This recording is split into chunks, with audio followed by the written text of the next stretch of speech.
Good morning बच्चों।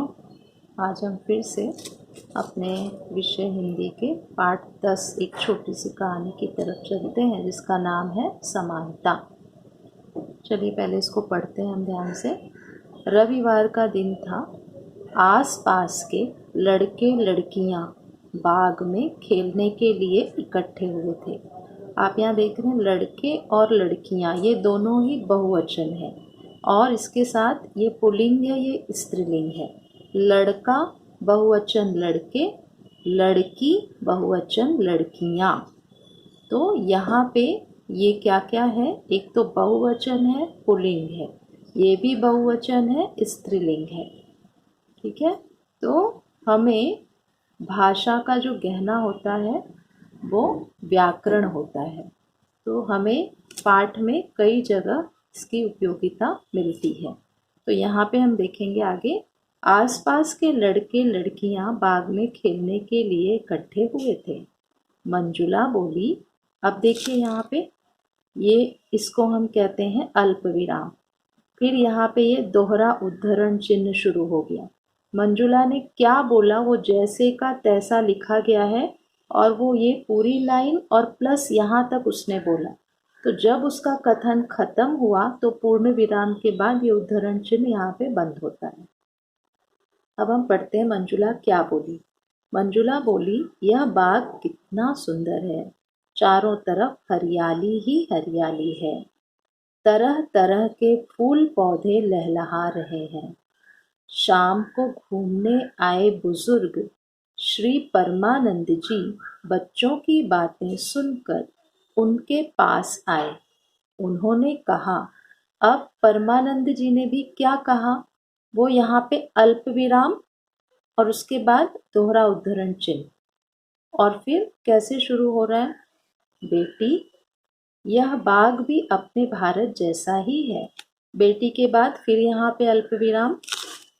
इस बाग की तरह अपने भारत देश में अनेक धर्म, जाति, भाषा, प्रदेश के लोग मिलजुल कर रहते हैं। यहाँ पे कई चीज़ों के बाद हमें रुकना है, धर्म, जाति, भाषा। तो ऐसी कई चीज़ें जब हमें एक साथ बोलना है, जैसे मेरे पास खिलौने, कुर्सी, कपड़ा, कंप्यूटर, बहुत सारी चीज़ें बोलना है कि ये सब चीज़ें हैं, तो हम एक एक चीज के बाद कॉमा लगाते जाते हैं, अल्प विराम इसे कहा जाता है। तो भारत देश में अनेक धर्म, जाति, भाषा, प्रदेश के लोग मिलजुल कर रहते हैं। इनके अपने अपने अनेक त्योहार हैं। सबके मनाने के ढंग अलग अलग हैं। यहाँ पे इनका कहना खत्म हुआ, इसलिए यहाँ पे दोहरा उद्धरण चिन्ह लगा। सभी बच्चे शांत होकर सुन रहे थे। परमानंद जी ने देखा कि बच्चे तो एकदम गंभीर हो गए हैं। गंभीर मतलब एकदम विचारों में डूब गए। गंभीर होना मतलब किसी विचार में डूब गए कि ये परमानंद जी इतनी बड़ी बातें क्या बोल रहे हैं, हमें क्या बता रहे हैं। तब उन्होंने विषयांतर करते हुए पूछा। विषयांतर मतलब अपने चर्चा का विषय बदल दिया उन्होंने, ऐसी भाषा में बोले जो बच्चों को समझ में आए। तो उन्होंने क्या कहा, पूछा, अच्छा बताओ, यहाँ पे फिर से अल्प विराम, इन अलग अलग फूलों में कौन सी एक चीज है जो सब में एक समान है। सभी सोचने लगे। प्रियंका ने कहा, सुगंध। आप भी बगीचे में जाते हैं तो वहां आपको अलग अलग प्रकार के फूल दिखाई देते हैं, लेकिन भले उनके रंग अलग हो, फूलों के नाम अलग हो, लेकिन सुगंध तो सभी में से आती है। तो सुगंध, उसमें एक गुण समान है कि सभी फूल सुगंध देते हैं। अब आइए, परमानंद जी बोले, बिल्कुल सही। यहाँ उनका वाक्य खत्म हुआ है, लेकिन बोलना अभी खत्म नहीं हुआ, इसलिए यहाँ पूर्ण विराम आया, लेकिन उद्धरण चिन्ह बंद नहीं हुआ। परमानंद जी बोले, बिल्कुल सही। अब तुम सब यह बताओ कि वे कौन सी कृतियां हैं, मतलब कौन कौन से काम हैं जो सभी त्योहारों में समान रूप से की जाती हैं। अब बच्चे बारी बारी बोल उठे। अभी भी आप लॉकडाउन के समय में घर में हैं और चाहे जब भी हो त्योहार हमारे आते ही रहते हैं, समय बीतता ही रहता है, समय नहीं रुकता। तो अभी आपको कई सारे त्योहार आके गए, जैसे कि रक्षाबंधन, बकरी ईद, गुरु पूर्णिमा। अब इन त्योहारों में क्या क्या हम करते हैं? तो सबसे पहले पहला काम हम क्या करते हैं? साफ सफाई करते हैं। चाहे जिस भी भाषा, जिस भी धर्म का त्योहार हो, अगर त्योहार आया तो सबसे पहला काम हम क्या करते हैं? साफ सफाई करते हैं, घरों की सजावट करते हैं। तीसरा, आंगन में रंगोली बनाते हैं। चौथा, खरीदारी करते हैं। पांचवा, उपहार लेते देते हैं। छठवां है रोशनाई करते हैं। सातवां, पकवान बनाते हैं। और आठवां, पास पड़ोस में पकवान बांटते भी हैं। और नौवां है बड़ों का आशीर्वाद लेते हैं। और 10वां है प्रेम से गले मिलते हैं। तो ये 10 काम लगभग हर धर्म जाति के लोग अपने त्योहार के समय करते ही हैं। अब यहाँ पर इस चित्र में ये 10 काम आपको दिखाया गया है। ठीक है, अब हम इन्हें ध्यान से अगर हम इनका निरीक्षण करें तो यहाँ पे है एक लड़की है जो अपने रैक की सफाई कर रही है। यहाँ लड़का है जो दरवाजे पर तोरण लगा रहा है। ये लड़का जो है वो लड्डू बना रहा है। ऐसा नहीं कि लड़कियों का ही काम है लड्डू बनाना। उसके बाद यहाँ पे हम देखेंगे तो लड़का और लड़की ये जो है पड़ोसी को अपने मिष्ठान बांट रहे होंगे। ये यहाँ पे बुजुर्ग का आशीर्वाद ले रहा है। ये दोनों आपस में गले मिल रहे हैं। यहाँ पर यह लड़की रंगोली बना रही है।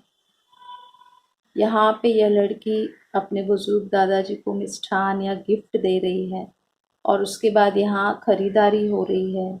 यहाँ ये दोनों मिलकर अपने घरों को सजा रहे हैं। तो ये हम हर भाषा, धर्म और जाति के लोग त्योहार के समय इस तरह से 10 काम करते ही हैं।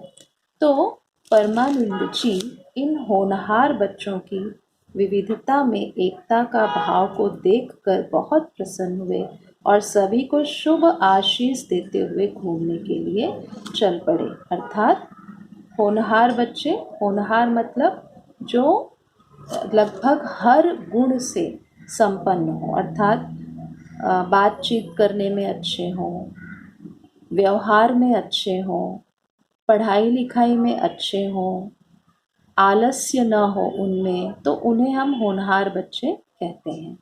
ठीक है, तो अब हम इसका स्वाध्याय हल करेंगे। यहाँ पर हम देखेंगे सबसे पहले है फर्स्ट क्वेश्चन है महाद्वीपों के बारे में सुनो। तो बच्चों आपको 7 हमारे इस पृथ्वी पर 7 महाद्वीप हैं, अर्थात ज़मीन का भाग है जिस पर लोग रहते हैं। राइट, तो उसमें फर्स्ट है एशिया, दूसरा है यूरोप, फिर अफ्रीका, ऑस्ट्रेलिया, उसके बाद है उत्तरी अमेरिका और दक्षिणी अमेरिका। उत्तरी अमेरिका और दक्षिणी अमेरिका, इसीलिए अमेरिका को सबसे ताकतवर देश माना जाता है। उत्तरी अमेरिका, दक्षिणी अमेरिका, और ये है अंटार्कटिका। तो ये 7 महाद्वीप हैं जिस पे लोग रहते हैं। बाकी भागों में पानी पानी, और यहाँ ऐसा नहीं कि यहाँ पानी नहीं है, यहाँ भी बड़ी नदियाँ, इस भूभाग के अंदर भी बहुत बड़ी बड़ी नदियाँ हैं। तो ये 7 महाद्वीप हैं। ओके, इसके बाद है बस स्थानक के बारे में बताओ। तो ये आप स्वयं देख सकते हो कि बस स्थानक पर क्या वातावरण रहता है। बस स्टैंड होता है, भीड़ होती है, लोग लाइन में खड़े होते हैं, बस आती है, लोग चढ़ते हैं, इस तरह से। तो इससे आपको कुछ लिखना नहीं है। अब यहाँ पे है सुविचार पढ़ो और उनका संकलन करो। अच्छे विचारों का संकलन करो। कम से कम रोज एक अच्छा विचार अपनी कॉपी में लिखना चाहिए। अब है उत्तर लिखो। जैसे कि पहला है लड़के लड़कियां बाग में किस लिए इकट्ठे हुए थे। वेरी इजी, बहुत अच्छा। यहाँ पे आंसर आपका आपकी बुक में ही मिल जाएगा कि लड़के लड़कियां बाग में खेलने के लिए इकट्ठे हुए थे। राइट, तो ये आपका पहला आंसर यहाँ पे मिल गया आपको। और द सेकेंड, मंजुला ने बाग के बारे में क्या कहा। तो हमें आंसर कैसे लिखना है? मंजुला ने बाग के बारे में कहा। उत्तर लिखते समय हम ये क्या वर्ड हटा देंगे? मंजुला ने बाग के बारे में कहा, यह बाग कितना सुंदर है, चारों तरफ हरियाली ही हरियाली है, तरह तरह के फूल पौधे लहलहा रहे हैं। यहाँ तक आपका सेकंड आंसर हो गया। उसके बाद है, भारत में कौन कौन से लोग मिलजुल कर रहते हैं? आंसर आपका इसी पेज पर आपके सामने है। भारत देश में अनेक धर्म, जाति, भाषा और प्रदेश के लोग मिलजुल कर रहते हैं। That is the third answer. ये तीसरा आंसर हो गया आपका। अब हम चौथे प्रश्न पे चलते हैं। चौथा है, अलग अलग फूलों में कौन सी एक चीज समान है? तो हमें आंसर यहीं से लिखना है। अलग अलग फूलों में कौन सी की जगह पे हमको लिख देना है सुगंध। सुगंध एक समान है। अलग अलग फूलों में सुगंध एक समान है। अब परमानंद जी होनहार बच्चों के किस भाव को देखकर प्रसन्न हुए? तो हमें क्वेश्चन में से ही आंसर शुरू करना है। परमानंद जी होनहार बच्चों के, अब यहाँ पे किस, इस शब्द की जगह हमको लिखना है, ये रहा, परमानंद जी होनहार बच्चों की विविधता में एकता का भाव को देखकर प्रसन्न हुए। द लास्ट लाइन ही इस पाठ की सीख है कि हमें चाहे कोई भी भाषा हो, कोई भी धर्म हो, कोई भी जाति हो, किसी भी प्रदेश के लोग हों, लेकिन उनमें कुछ न कुछ चीज़ जो है वो समान होती है। जैसे कि ये त्योहारों को मनाने का ढंग। तो ये विविधता में एकता, यही हमारे भारत देश की शान भी है और पहचान भी है। तो ये इस पाठ से हमें यही सीख मिलती है और हमें ये भी पता चलता है कि हम अपने भारत देश को महान क्यों कहते हैं। तो विविधता में एकता, ये हमारे भारत देश की महानता है। अब यहाँ पे कुछ वाद्य दिए गए हैं जिनके नाम आपको बताने हैं। तो सबसे पहला वाद्य यहाँ आपको दिखाई दे रहा होगा, डफली, डमरू, गिटार, ढोलक, सारंगी और वीणा। आज के लिए इतना ही काफ़ी। नेक्स्ट वीडियो में फिर मिलेंगे।